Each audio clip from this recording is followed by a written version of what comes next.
¿Cómo estamos hoy? 21 de enero. No, el armado no sería Víctor, sería Cristian, porque él está acostumbrado a portar armas. ¿Sí?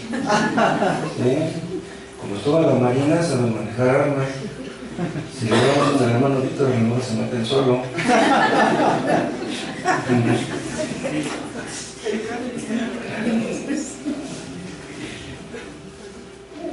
Mateo capítulo 6.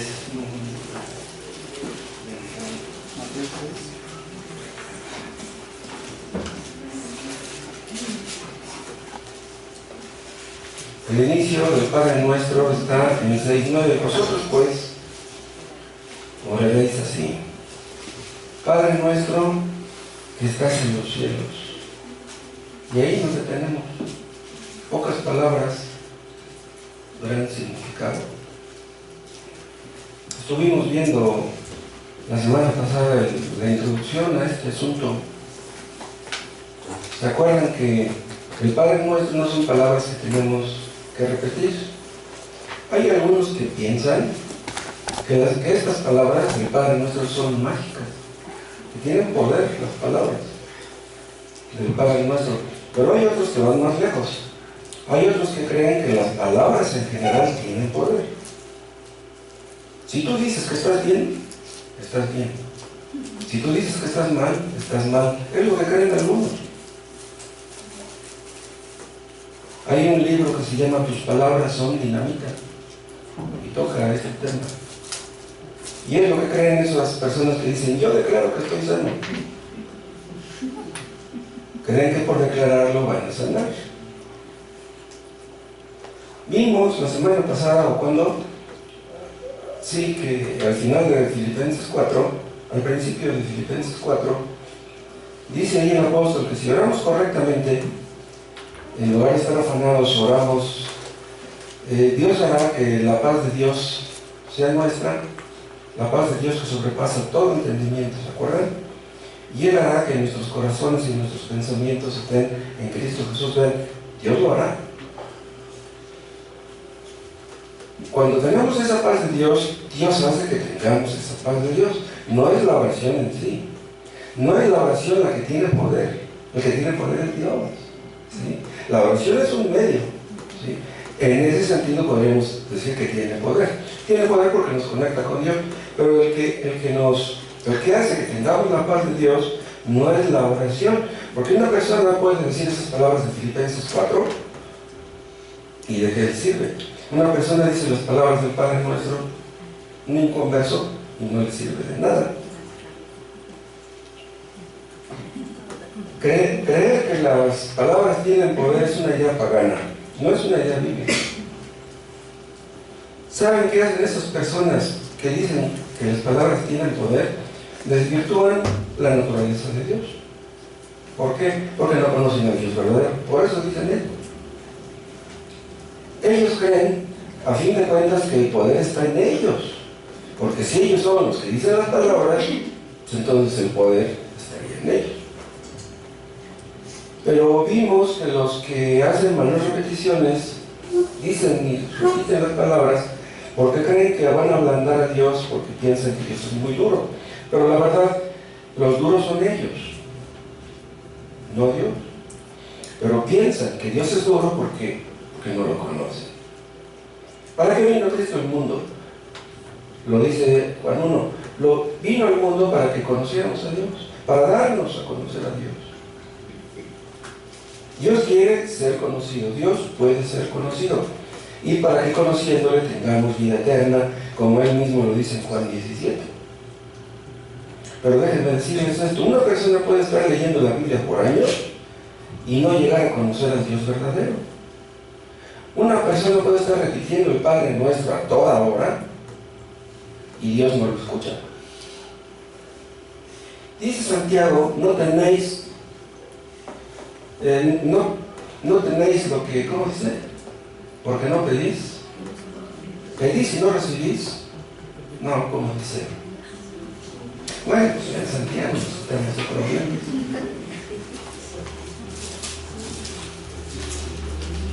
Pedís y no recibís.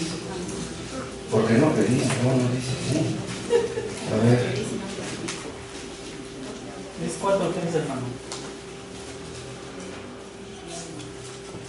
Sí, 4:3. Pedís y no recibís, porque pedís mal. Bueno, los que recen del Padre Nuestro en realidad no están pidiendo nada. Parece ser como que piden algo. Por ejemplo, cuando dicen, venga tu reino, pues diríamos que están pidiendo exactamente eso, que venga su reino, pero ni entienden lo que es el reino. No se someten al rey. Entonces, dicen, y nada, de nada sirve que digan. Pero vean, esto que dice aquí en el versículo 3, no solamente se aplica a ellos, se puede aplicar también a nosotros. Más bien, en sentido primario, aquí donde dice estas palabras se aplica a los creyentes. Pedís y no recibís, porque pedís mal. Entonces, un creyente puede estar pidiendo cosas, incluso por mucho tiempo, y no recibirlas. Tal vez piense que Dios está enojado con él, que Dios está molesto, o que estará muy ocupado, no sé qué pensará esa persona, pero si está pidiendo mal, pues no va a recibir. Las bendiciones que Dios quiere darnos, las que Él está dispuesto a darnos, ¿cómo es que van a venir? Van a venir por medio de la oración. Entonces, el mismo Dios que predestinó las bendiciones, predestinó también la oración como un medio. Entonces, si tú no oras, no vas a recibir. Y si no oras bien, pues mucho menos. Vimos, acuérdense, que Dios sabe cuáles son nuestras necesidades. Pero si no oramos para que esas necesidades sean suplidas, no podemos esperar que lo sean. Acuérdense, aún el mismo Hijo de Dios tuvo que pedir. Hay un texto ahí en uno de los salmos mesiánicos que le dice el Padre al Hijo, pídeme y te daré por herencia las naciones. Entonces, si Cristo se sujetó a esa ley, con más razón nosotros. Vean Hebreos, capítulo 5.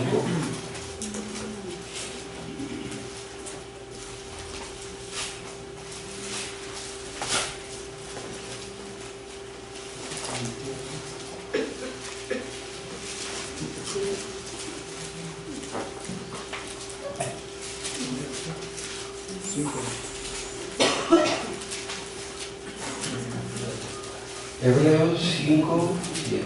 Vean este versículo, es muy interesante.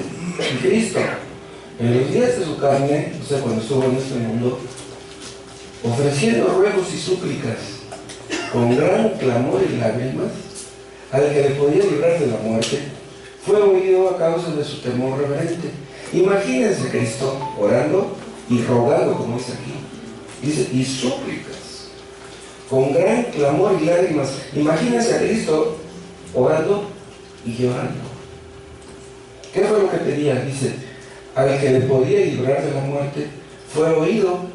¿Cómo es que Cristo fue oído cuando pidió ser librado de la muerte? ¿Pidió ser librado de la muerte cuando iba a la cruz? No. Porque aquí dice que fue oído. Entonces, si hubiera sido oído, cuando pedía que sea librado de la muerte en la cruz, entonces no hubiera sido oído, porque lo mataron en la cruz. Entonces, ¿a qué se refiere aquí? Que fue oído. ¿Ven? Cuando Cristo inició su ministerio, desde un principio lo quisieron matar. ¿Por qué no lo mataron? Porque él oraba para que no lo mataran. Muchas veces intentaron matarlo, pero no se salieron con la suya. Lo mataron exactamente cuando Dios quiso que lo mataran. Entonces, fue oído en muchas ocasiones. Dios lo libró de morir, pero en el momento que él tenía que morir, entonces ya no fue oído. ¿Sí? Que en realidad no pidió eso. Él dijo, sí es posible, pero él no dijo, Señor, líbrame, no quiero que me maten. Él nunca dijo eso. Entonces, si Cristo fue oído cuando pidió ser librado de la muerte, pues imagínense nosotros. Vimos la semana pasada en nuestra introducción que el Padre Nuestro es un bosquejo, es como un esqueleto, ¿no? Un modelo que tenemos que seguir según sus lineamientos. Pero Cristo dice, vosotros pues oraréis así, pero no está diciendo, repitan conmigo esta oración. Hay predicadores que hacen eso, le dicen a la gente, a ver, los que quieran aceptar a Cristo repitan conmigo una oración. Eso no es bíblico. Porque la oración debe nacer en el fondo del corazón de la persona. Y si ustedes repiten lo que el pastor les dice que repitan, entonces ya no les nace del corazón. Y eso no funciona. Repetir por repetir una oración no tiene sentido. Si ustedes repiten unas oraciones que están aquí en la Biblia, o digamos que ustedes grabaron la oración de un hermano y dijeran, voy a repetir esta oración voy a hablar exactamente como era mi hermano, a ustedes no les serviría de nada. Entonces ven ustedes cómo solamente Dios nos puede enseñar a orar. Entonces cuando Cristo está diciendo, vosotros pues oraréis así, está diciendo cuáles son los elementos de la oración verdadera para que nos atengamos a ellos. Ya vimos la semana pasada el inicio que dice Padre nuestro. Esa es la invocación. Deténgase por un momento, reflexionen, no se apresuren a presentarle a Dios sus peticiones. Primero piensen que Él es nuestro Padre. Debemos recordar antes de empezar a hablar y decirle cosas que Él es nuestro Padre Celestial. Entonces debemos acercarnos con mucha confianza. Dios nos ha hecho sus hijos por la fe en Cristo. Entonces, si tú has creído en Cristo, te sometes a Él, tienes todo el derecho de llamarle Padre. Si no, no. Entonces solamente los creyentes tienen ese derecho. ¿Quién movía a Cristo a orar? Era el Espíritu Santo. El mismo Espíritu Santo nos mueve a nosotros. Entonces somos hijos de Dios. Tenemos derechos, tenemos privilegios, tenemos responsabilidades. Además, el Espíritu Santo mismo da testimonio a nuestro espíritu de que somos hijos de Dios. Entonces lo creemos y oramos con toda confianza, como un hijo, ¿no? A su papá. Un hijo a su papá pues le pide las cosas con confianza, aunque hay unos hijos que ya ni confianza le tienen a su papá porque ya la perdieron. Entonces el Espíritu Santo nos hace saber, nos hace sentir incluso que somos hijos de Dios y somos coherederos con Cristo. Vean, este es un privilegio que ni los ángeles tienen. Ni los ángeles tienen eso. Nos acercamos a un Dios que es nuestro Padre.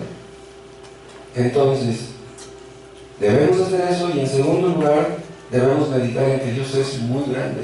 Él está en los cielos y nosotros en la tierra. Es nuestro Padre, pero que nunca se nos olvide que Él es un Dios muy grande. Él está en los cielos. Vean Isaías 57. Está en los cielos, rodeado de gloria y de majestad. Vean el versículo 15, Isaías 57:15. Porque así dijo el alto y sublime, el que habita la eternidad y cuyo nombre es el Santo. Vean cómo multiplica las ideas. Alto, sublime, habita la eternidad y cuyo nombre es el Santo. Y luego dice, yo habito en la altura y la santidad, y con el quebrantado y humilde de espíritu. ¿Cómo es eso? Dios está muy alto, Dios es muy santo, pero habita con el quebrantado y humilde de espíritu. O sea, con el hombre humilde, con el hombre que reconoce su pecado, y el que se humilla delante de Él. Entonces, aunque Él está muy alto, se inclina, se agacha, podríamos decir, para escuchar nuestra oración. ¿Y qué hará después? Dice, para hacer vivir el espíritu de los humildes y para vivificar el corazón de los quebrantados. ¿Cómo es posible que siendo Él tan grande pueda escuchar la oración de pecadores como nosotros? ¿A qué vino Cristo al mundo? A revelar al Padre. Pero muchos piensan que como vino a revelar al Padre, entonces la ley fue suavizada. Porque en el Antiguo Testamento la ley hacía temblar a los hombres. Los que pecaban con miedo, diciendo, oh, si me sorprenden, me van a matar a pedradas. Pero Cristo vino al mundo y rebajó las demandas de la ley. No, Cristo no vino a eso. Yo no he venido para abrogar, dice, sino para cumplir. Entonces la ley sigue vigente. Pero lo que quiero decir es esto. En el Antiguo Testamento Dios era grande. Ya no es el mismo Dios entonces. En el Antiguo Testamento Él era fuego consumidor, y ya no lo es. Por eso dice el autor de Hebreos que debemos agradarle con temor y reverencia. Pero el Dios de muchos púlpitos no es digno ni de temor ni de reverencia, sino de lástima, en serio. En muchos púlpitos sí reconocen que Cristo hizo muchos milagros cuando vino a este mundo, pero ¿saben qué dicen? O al menos lo dan a entender, que Cristo anda buscando a ver quién necesita un milagro para hacérselo, porque creen que Dios está al servicio de los hombres. Les prometen cosas que luego no les cumplen y luego dicen: a mí me dijeron que Dios me iba a sanar, a mí me dijeron que Dios me iba a hacer un milagro, y como no reciben lo que les prometen, acaban resentidos con Dios y alejándose de sus iglesias. Pero es que ellos no entienden, no quieren entender que Dios es soberano en los cielos y en la tierra y que Él hace lo que quiere. Vean ustedes a quién oramos nosotros. Oramos a un Dios muy grande. Los soberanos no somos nosotros, el soberano es Él. Hay un versículo donde Cristo dice: no temáis a los que maten el cuerpo, pero el alma no pueden matar. Temed más bien al que puede destruir el alma y el cuerpo en el infierno. ¿A quién debemos temer? A Dios. Él está en el cielo, está rodeado de ángeles, de arcángeles, de querubines. Los ángeles cubren sus rostros, dice en una parte, ¿sí?, para no mirar de frente a Dios, como si reconocieran ellos que hay pecado en ellos, que no son dignos, no merecen mirar a Dios de frente. Pues a ese mismo Dios nos acercamos cuando nos ponemos a orar. Que Dios nos dé un corazón para verlo de esa manera. Vean un texto en Malaquías, en el capítulo 1.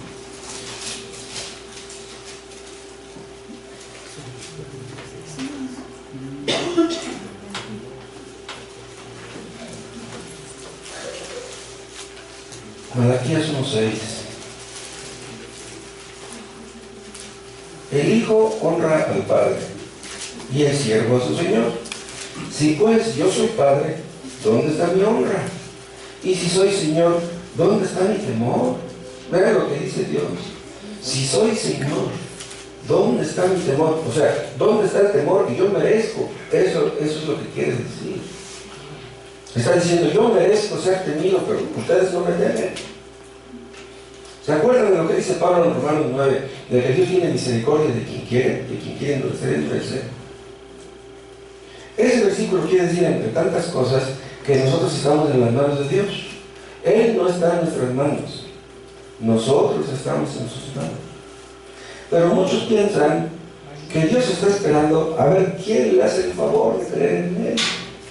Ándele, por favor, crean en mí. Lo pintan como un Dios que se humilla y que nos exalta a nosotros. Ese no es el Dios de la Biblia. El Dios de la Biblia es un Dios temible. ¿Por qué? Porque tiene misericordia de quien quiere. Dios no está obligado a tener misericordia de nadie. Entonces, escuchen, si Dios no tiene misericordia de ti, estás perdido. El capítulo 9 de Romanos nos pone los pelos de punta. Pero muchos creen, en el fondo, si no abiertamente, que Dios está obligado a tener misericordia.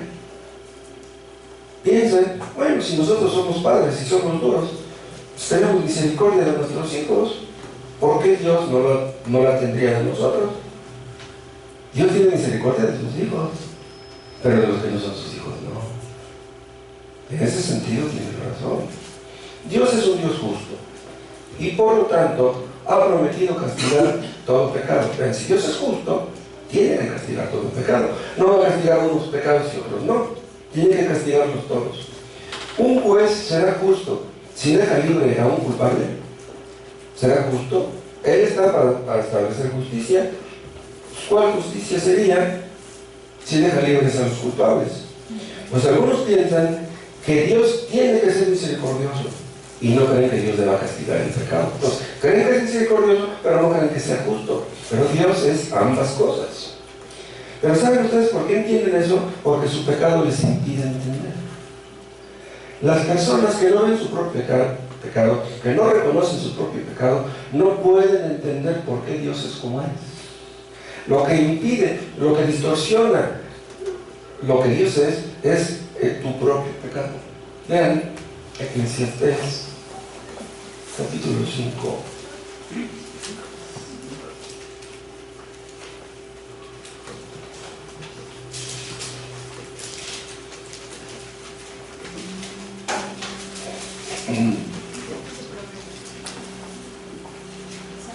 Eclesiastés 5, versículo 1.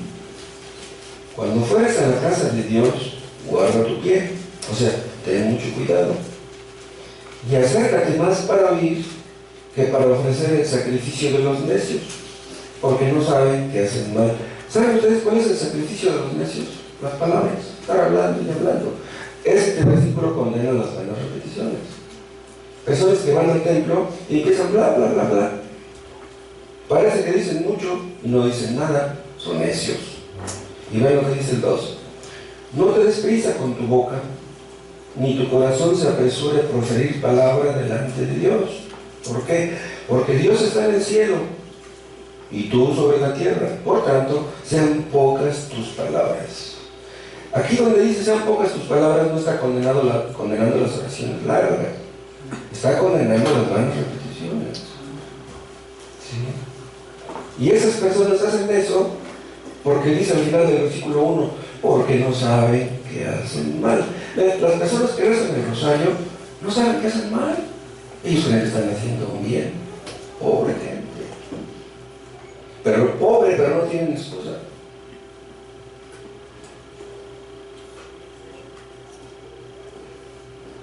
Estas personas creen que Dios tiene el corazón duro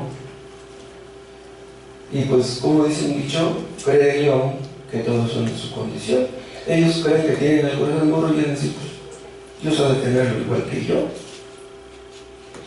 Como ellos están en la tierra, piensan que Dios es como todos los que están en la tierra. No, Dios no es como nosotros.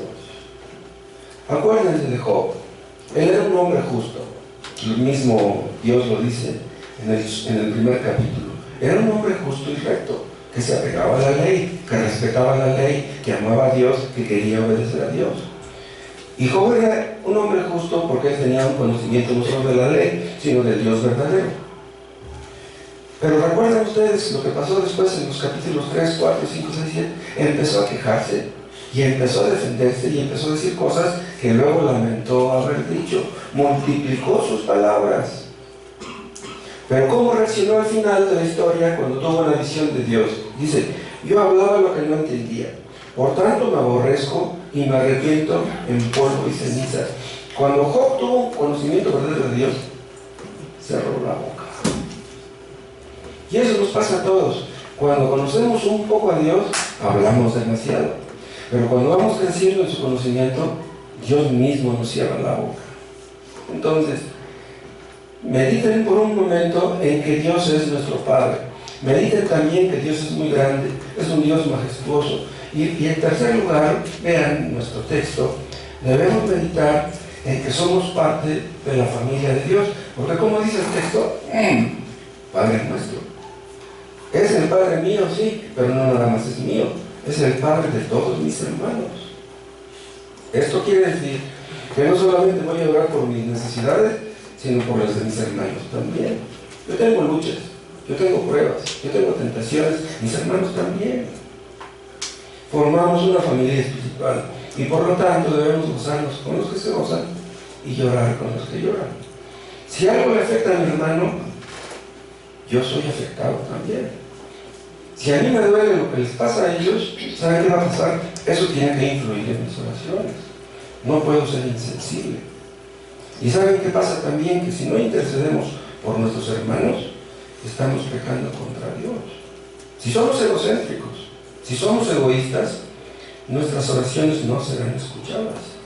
Dice el salmista, si en mi corazón hubiera yo mirado a la iniquidad, el Señor no me habría escuchado. No solamente debemos pedir por nuestro pan de cada día, debemos pedir por el pan de nuestros hermanos. Tenemos pecados que ellos también, debemos orar que Dios nos perdone a nosotros y que los perdone a ellos. Debemos pedir que Dios nos libre de tentación, que nos libre del mal para nosotros y para ellos. Todos estamos expuestos a caer en tentación. Cualquier creyente puede caer. Y si ustedes están conscientes de esto, y ustedes pueden orar de esta manera, ¿saben qué va a pasar? Verán cómo Dios contesta sus oraciones. A Dios le gusta que oremos así como Él ha dicho. Pero si no nos interesan nuestros hermanos, ¿saben qué? Es que hay algo que anda muy mal en nosotros. Si no amamos a nuestros hermanos, quiere decir que no amamos a Dios como se debe. Porque el que no ama a Dios, el que ama a su hermano, no, el que ama a Dios, a quien no ha visto, ¿cómo amará a Dios a quien no ha visto? El que no ama a su hermano a quien no ha visto, ¿cómo amará a Dios a quien no ha visto? Si tú dices que eres cristiano, tienes que amar a tus hermanos. Y aún a tus enemigos, como vimos no hace mucho. Además, no olviden esto. Cuando una persona es bautizada en esta iglesia, se compromete a orar por los hermanos. Es un compromiso. Pero no es un compromiso que inventamos, es un compromiso que Dios mismo nos pone encima. Vamos a ver 5 motivos, 5 razones por las cuales debemos orar por nuestros hermanos. En primer lugar, porque Dios nos manda. Eso debiera bastar, debiera ser suficiente. Vean ustedes en Efesios, en el capítulo 6.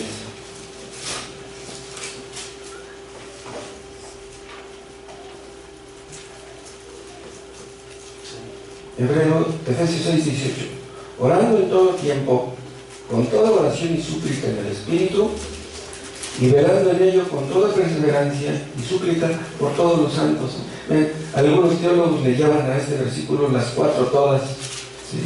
Todo tiempo, toda oración, toda perseverancia y todos los santos. Interesante, ¿no? Otra cosa, vean en segunda a los Tesalonicenses, capítulo 1,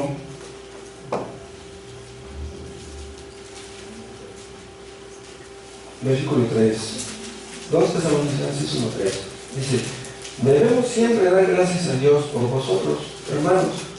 ¿Cómo damos gracias a Dios? Por medio de la oración. Pero es interesante la primera palabra del versículo, la palabra debemos. Esta palabra griega, que está traducida aquí como debemos, es la misma palabra griega que se usa para hablar de una deuda material, una deuda económica. ¿Qué quiere decir eso?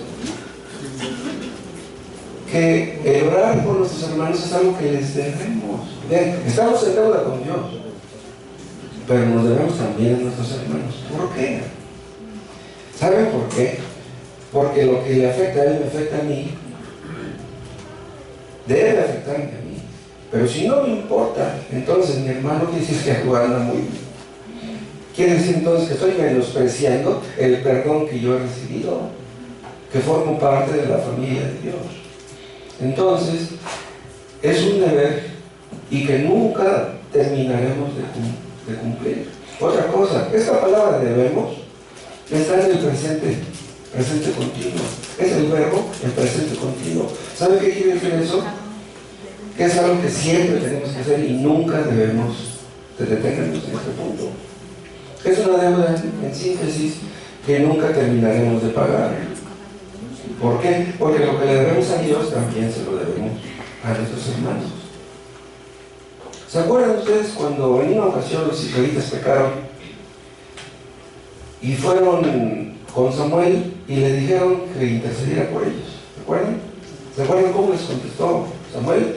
Les dijo: lejos sea de mí que yo cese de interceder por ustedes. Si no, dice, ni pensarlo. Dice: yo siempre oro por ustedes.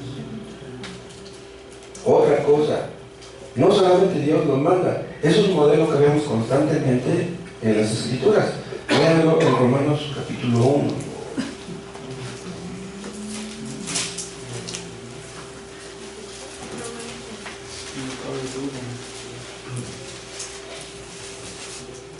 Romanos 1:9. Porque testigo me es Dios, a quien sirvo en mi espíritu en el Evangelio de su Hijo, de que sin cesar hago mención de vosotros siempre en mis oraciones. Vean lo que dice. Dice: siempre me acuerdo de ustedes. Y donde dice hago mención de vosotros, quiere decir que menciona el nombre. ¿Sí? Si ustedes oran por los hermanos de esta iglesia, no digan nada más, Señor, yo te pido por todos, amén, no. Digan los nombres. Digan los nombres. Pero vean lo que dice al principio, porque testigo me es Dios. Ustedes serían capaces de llamar a Dios como testigo. Señor, mira, diles que yo he orado por ellos. ¡Wow! ¡Qué tremendo! Vean otro texto en Efesios, en el capítulo 1.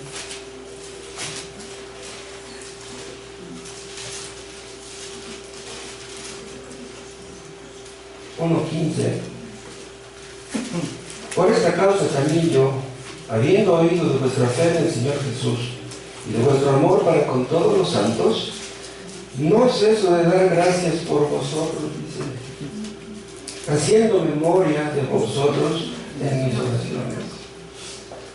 Dice, no ceso de dar gracias por ustedes, pero exactamente no dice en qué sentido. ¿Por qué podríamos nosotros dar gracias por un hermano? Por su crecimiento espiritual, porque está aprendiendo, porque no deja de leer, porque está obedeciendo lo que está leyendo, lo que está escuchando, porque está sirviendo a Dios, porque anda evangelizando, porque invita a gente a venir al culto. Podemos dar gracias por muchas cosas. Incluso, si ustedes ven que un hermano está progresando en lo material, gracias Señor porque has bendecido a mi hermano. Si un hermano sana de su enfermedad, gracias Señor porque sanaste a este hermano. O solamente vemos defectos en nuestros hermanos. Si estamos viendo defectos en nuestros hermanos, aún si no los viéramos, los inventaríamos. Hay personas que nada más les gusta criticar lo que está mal. ¿Saben qué? Eso es diabólico. Eso no es correcto. Pablo busca motivos para dar gracias y los encuentra. Si ustedes buscan fallas, las encuentran. Vean Filipenses capítulo 1.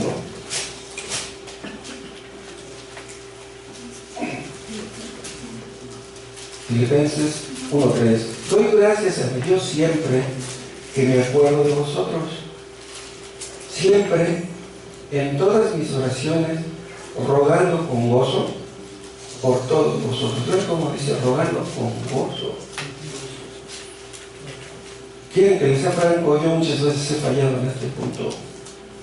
Yo a veces dejo volar mi imaginación y a veces he llegado a estar buscando defectos en algunos hermanos. Pero eso es por mi pecado, porque yo debo buscar fallas en mí y yo que tengo que andar buscando en otros.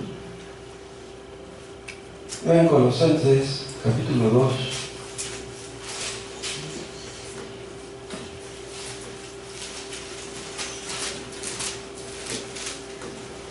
Colosenses 2:1, porque quiero que sepáis cuán gran lucha sostengo por vosotros. Esta lucha de la que habla Pablo se refiere a la lucha de oración. Y la palabra lucha aquí habla de agonizar. Se deriva de una palabra griega que quisiera agonizar. O sea, dice que no es una oración superficial, no. ¿Cómo es una agonía? Una agonía no es superficial. Yo he escuchado comentarios de que hay personas que se sienten excluidas del pueblo de Dios. ¿Por qué un creyente se sentiría excluido? O sea, siente como que no encaja. Termina el culto y se va, como si no perteneciera a esta familia. ¿Tú estás viendo los errores desde afuera o estás adentro? Si tú eres un miembro de esta iglesia, no puedes estar fuera y analizando los errores de ellos, no puedes formar parte de ellos. No debes estar viendo la iglesia desde afuera. Eso déjalos para los inconversos, no para ti. Una persona que se siente excluida, lo más probable es por esto, porque no ama a los hermanos, porque nomás está buscando defectos en los hermanos y siente como que no forma parte. Si estamos ensimismados, nada más pensando en nuestros problemas, ¿saben qué va a pasar? No vamos a tener tiempo ni ganas de orar por los hermanos. Y vamos a sentir como que la iglesia es muy fría, cuando en realidad los fríos somos nosotros. Tal vez ustedes piensen que los demás son egoístas, porque ustedes lo son, y ni cuenta se dan. Supongamos que yo ando frío en sentido espiritual. ¿Quién tiene la culpa? Los hermanos, no. La culpa es mía como ellos. Diría yo que los demás tienen la obligación de orar por mí y yo no tengo la obligación de orar por ellos. Ustedes pueden leer ahí en Hechos que los creyentes primitivos eran de un corazón y un alma. Lo que afectaba a uno, afectaba a todos. ¿Por qué? Porque oraban unos por otros. Si tú estás orando por un hermano y te acuerdas de él y te acuerdas de su nombre y mencionas a sus hijos, pues tú le preguntas: oye, hermano, ¿cómo están tus hijos? Estoy orando por ellos. Si descuidamos nuestro deber de orar, ¿saben qué? De seguro vamos a descuidar otros deberes. Si ustedes no vienen a orar los viernes, pues yo entiendo que ustedes oran en casa, pero ¿de veras oran? ¿Por qué debemos orar unos por otros? Dios lo ordena. Ese es el modelo de oración que vemos en las Escrituras. Pero ¿saben también por qué? Porque Dios nos ha dado su espíritu como un espíritu de oración. El Espíritu Santo nos capacita. Nos capacita para orar. Vean Romanos 8.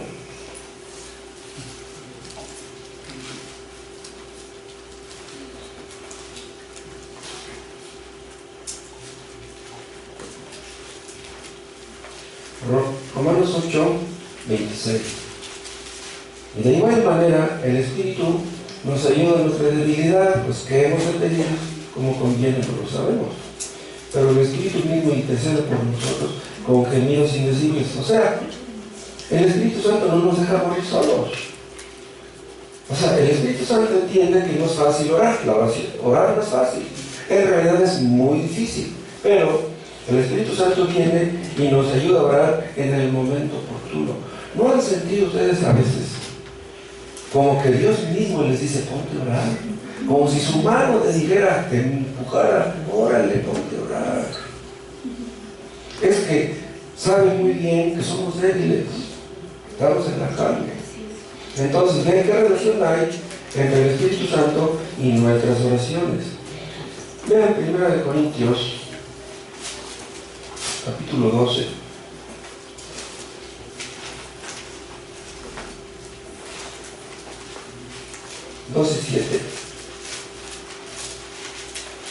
Pero a cada uno le es dada la manifestación del Espíritu para provecho.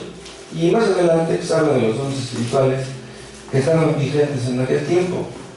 A cada uno le es dada la manifestación del Espíritu para provecho. Entonces, el Espíritu Santo, cuando nos impulsa a orar, ¿saben para qué es? Para provecho de todos. Y si el Espíritu Santo nos impulsa a orar y no oramos, ¿saben qué va a pasar? Que apagamos el Espíritu. Es como si le dijéramos al Espíritu: ¿sabes qué? Pues tú dices que llore, pero no tengo ganas. Entonces va a decir el Espíritu: ¿verdad? ¿Tienes ganas? Órale, no tienes ganas. Cuando vemos que el Espíritu Santo está obrando en una persona y que nuestras oraciones por él son de provecho, ¿cuándo? Cuando vemos su crecimiento, cuando vemos frutos. Vean Gálatas capítulo 5.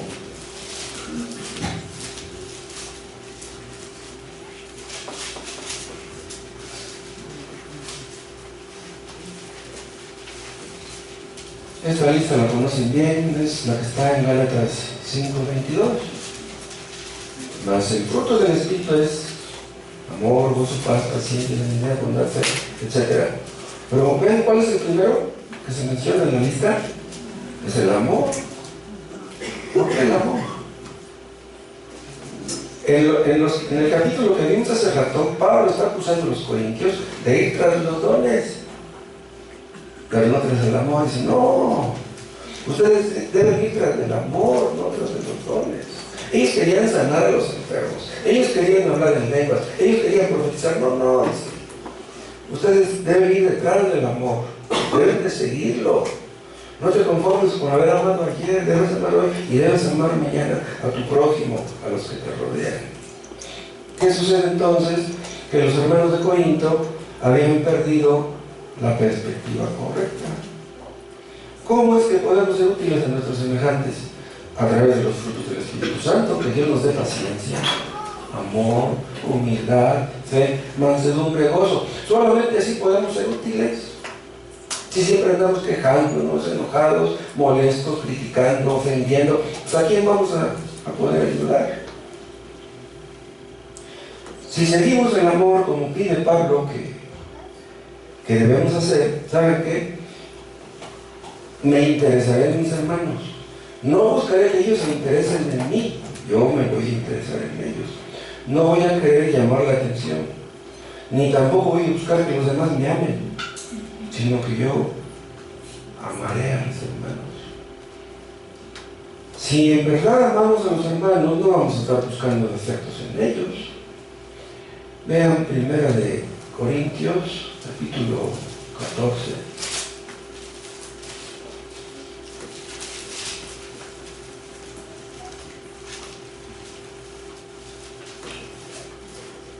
Primera de Corintios 14, 26. ¿Qué pues, hermanos? Los reunís, cada uno de vosotros tiene salmo, tiene doctrina, tiene lengua, tiene revelación, tiene interpretación. Hágase todo para edificación. ¿Por qué había lenguas en ese tiempo? ¿Por qué había revelación? ¿Por qué había interpretación? Estas cosas ya no las hay ahora. ¿Por qué las había en aquel tiempo? Ya lo hemos dicho muchas veces, porque no existía el Nuevo Testamento. Lo único que tenían era el antiguo. Entonces eran necesarias las lenguas, era necesaria la interpretación, eran necesarias las revelaciones. Pero esas cosas ya se acabaron. Tenemos la Biblia, ya no necesitamos más de aquellas cosas. Pero vean lo que dice al final del 26. Hágase todo para edificación. ¿Cuál edificación? Pues la edificación de los hermanos. Además, no olviden, debemos amar a nuestro prójimo como a nosotros mismos. ¿Por qué oramos por nosotros? Porque nos amamos. ¿Por qué oramos por nuestros hijos? Porque nos amamos. Los hijos son nuestra extensión nuestra. Pues así como nos amamos a nosotros, debemos amar a nuestros hermanos. En cuarto lugar, debemos orar unos por otros. ¿Saben también por qué? Porque si no lo hacemos, no estamos orando en fe. Vean lo que dije. Si no oramos por los demás, no estamos orando en fe. Dijo William Gurnall, uno de los puritanos, dice: no puede uno orar en fe si solo ora por sí mismo. ¿Por qué? Vean, hay dos elementos en la fe, ¿sí? La confianza y el amor. Si tú dices que crees, debes de confiar en Dios, debes de esperar en Él. Y si crees en Él, debes amarlo a Él y amar a tu prójimo. Entonces, si tú estás orando por otras personas, pero no confías en Dios, si no amas a Dios, entonces tu confianza no es confianza y tu amor en dónde está. Además dice el apóstol Pablo en Gálatas 5:6, la fe obra por el amor. El medio, el conducto, es el amor. O sea, ¿cómo se demuestra la fe? Cuando tú amas. La fe sin obras está muerta. Si tú tienes una fe verdadera, tienes que amar. Pero si tú dices que amas, pero odias, eres rencoroso y andas deseando la muerte del vecino, entonces no eres un cristiano. Algo diferente les quiero decir. Tenemos que decir Padre Nuestro cuando oramos, nos acordamos de nuestros hermanos. Pero no es pecado que ustedes digan Padre mío. Tiene su lugar eso. Cuando ustedes oran en público, siempre tienen que decir Padre Nuestro. Si yo le pido a un hermano que diga la oración, es inaceptable que diga Padre mío, yo te ruego. No. Debemos decir Padre Nuestro, te rogamos. Te rogamos en el nombre de Cristo. La persona que dirige la oración está guiándolos de los demás, pues debe hablar al nombre de los demás. Porque si no, entonces estamos orando en nuestro propio nombre, lo cual sería puro egoísmo. Y cuando decimos Padre Nuestro, entendemos que todos estamos en el mismo barco y que si uno se hunde, nos hundimos todos. nos necesitamos unos a otros. Entonces, oramos a nuestro Padre, y ahí debe de haber confianza, y ahí debe de haber amor. No hay fe sin confianza y sin amor. Orar sin amor es orar sin fe, y sin fe es imposible agradar a Dios. Está dicho. En quinto lugar, debemos orar por nuestros hermanos, porque Dios nos ha dado promesas para eso. Si oramos por ellos, olvídense. Las promesas que Dios nos ha dado cuando oramos unos por otros, ¿saben para qué son? Para estimularnos en la oración mutua. Acuérdense, ¿cómo removía Dios las plagas de Egipto? Cuando Moisés oraba. ¿Pero por qué cuando Moisés oraba? ¿Acaso Dios no podía quitar las plagas en que Moisés oraba? Sí podía, pero Moisés tenía que orar. Entonces, si Dios no remueve el pecado de una persona, la plaga de una persona, es porque no estamos orando por esa persona. Vean, el crecimiento espiritual de un hermano, la mortificación del pecado de un hermano depende en gran medida de nuestras oraciones por ese hermano. Le pedimos a Dios en oración que nos perdone nuestros pecados, pero le pedimos también que perdone a nuestros hermanos, y Dios lo hace. Acuérdense cómo Abraham negoció con Dios que no destruyera Sodoma y Gomorra. Señor, si hubiera 50 justos, destruir la ciudad. ¿Qué le dijo a Dios? No, si hay 50 no lo destruí, si hubiera 40 tampoco, si hubiera 30 tampoco, y si hubiera 10, dice, por amor a esos 10 no los destruyó. ¿Y qué pasó? La destruyó. ¿Por qué? Porque no había ni 10 justos, ni 2. El único justo era Lot, porque su mujer y sus hijas, olvídense. Es increíble que en 2 ciudades que están juntas, no más hubiera habido un solo creyente. Si en 2 ciudades no más había un solo creyente, será gran cosa decir que hicieron eso, no más hubiera una iglesia verdadera. ¿Sería gran cosa decir eso? No.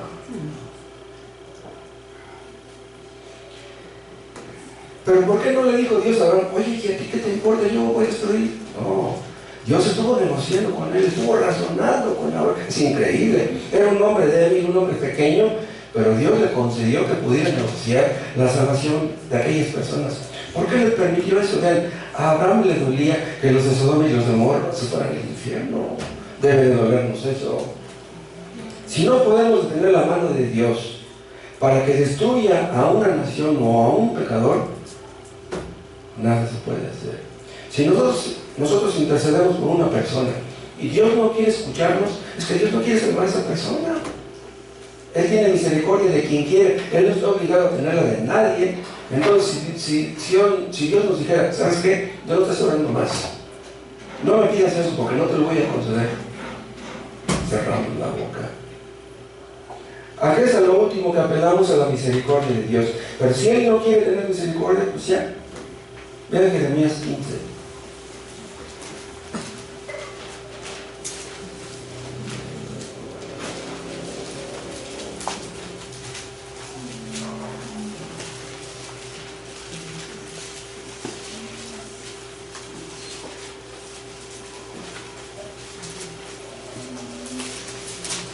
Los israelitas habían pecado, se habían alejado de Dios, habían caído en la apostasía. Pero vean cómo dice Jeremías, se identifica con el pecado de su pueblo, porque sabe que viene la destrucción, y vean cómo dice 14:21. Dice, por amor de tu nombre, no nos deseches. Vean, está intercediendo por Israel. Dice, ni deshonres tu glorioso trono, acuérdate, no invalides tu pacto con nosotros. Ahora vean en el 15, me dijo Jehová, si Moisés y Samuel se pusieran delante de mí, no estaría mi voluntad con este pueblo, échalos de mi presencia y salgan.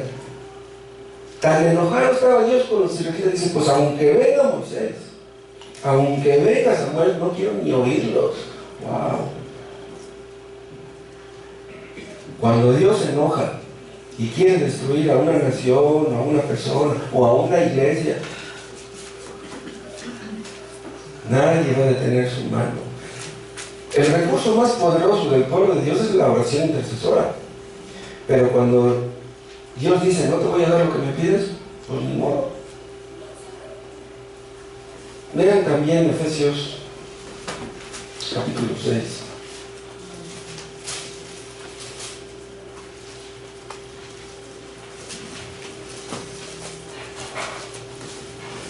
6:18.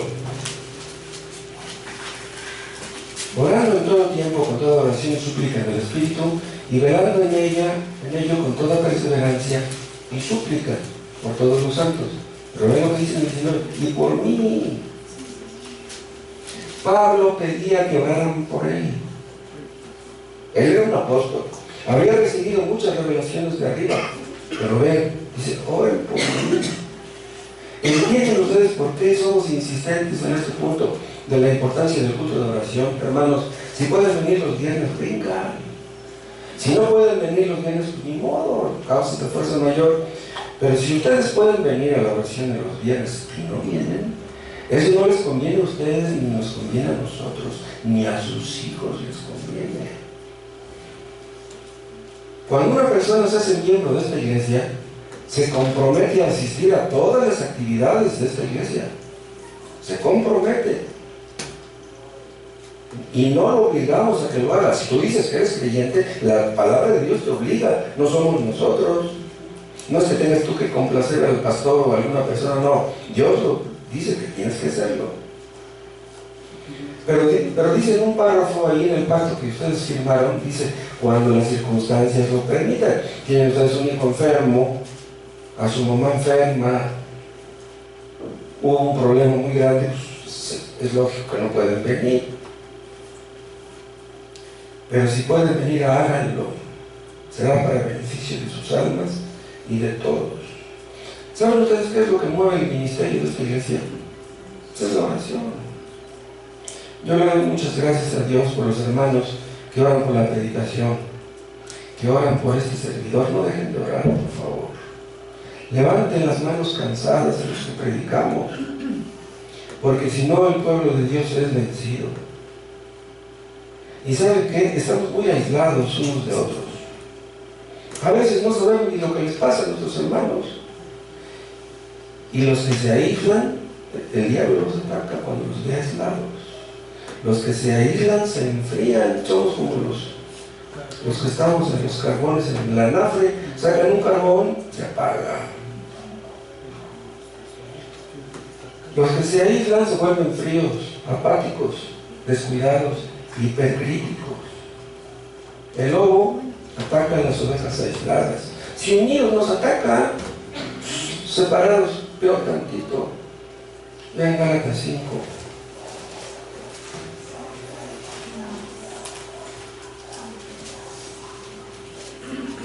Gálatas 5:13. Vosotros, hermanos, a libertad fuisteis llamados, solamente que no uséis la libertad como ocasión para la carne. Ahora vean lo que dice, sino servíos por amor los unos a los otros. Servíos por amor. Si estamos preocupados por nosotros mismos, ¿cómo vamos a servir a los hermanos por amor? Hermanos, no dejen de orar por las personas nuevas. Si ustedes ven a una persona que no conocen su nombre, pregúntenlo, apúntenlo en una libreta y oren por esa persona. Si ustedes no están orando por una persona nueva, ¿cómo pueden esperar que se salve esa persona? ¿Saben que vivimos en un mundo donde la gente le importa su propia vida y nada más? Gente que se preocupa por sí misma y nada más. ¿Seremos igual que ellos? Si nos hemos arrepentido de nuestros pecados, arrepentámonos de nuestra indiferencia, de nuestra frialdad, de nuestra falta de amor. Si termina el culto, platica con algún hermano. No corras a tu casa. Si hay un hermano que ni siquiera sabes en qué trabaja, pues pregúntale. A lo mejor ni sabes cuántos hijos tienes, pues pregúntale. ¿Cuál es el propósito de que nos congreguemos? Tenemos que oír lo que Dios tenga que decirnos, pero no solamente eso. Está escrito que debemos congregarnos para estimularnos al amor y las buenas obras. Los creyentes primitivos impactaron a su generación por eso, porque se amaban entre sí, se amaban unos a otros. Los inconversos podían verlo. Otra vez les digo, le doy muchas gracias a Dios a los que oran por nosotros. Doy gracias a Dios por los hermanos que siempre oran. por los que invitan a la gente nueva a venir al culto, por los que invitan a sus parientes, por los que no dejan de orar por sus hijos y por sus parientes. Dios no es injusto para olvidar el trabajo de amor que realizan. Y saben que cuando lleguen al cielo, ellos van a recibir su corona. Todo lo que ustedes hagan para Dios, hermanos, Dios los observa. Y si los demás no se lo agradecen, olvídenlo. No tenemos que estar esperando que nos lo agradezcan. Dios nos está viendo.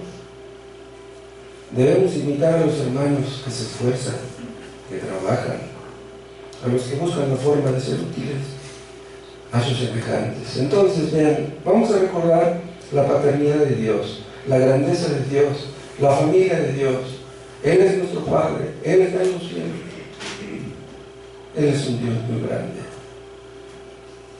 Cuando leemos que Dios está en los cielos, tal vez algunos piensen pues, que los cielos están muy lejos y que pues, a lo mejor Dios no nos escucha, pero nuestro Dios está muy cerca. Está más cerca de lo que imaginamos. Hay ocasiones, les he dicho, que parece como si lo tocáramos. Dios es tan real como los que nos rodean, incluso a veces más.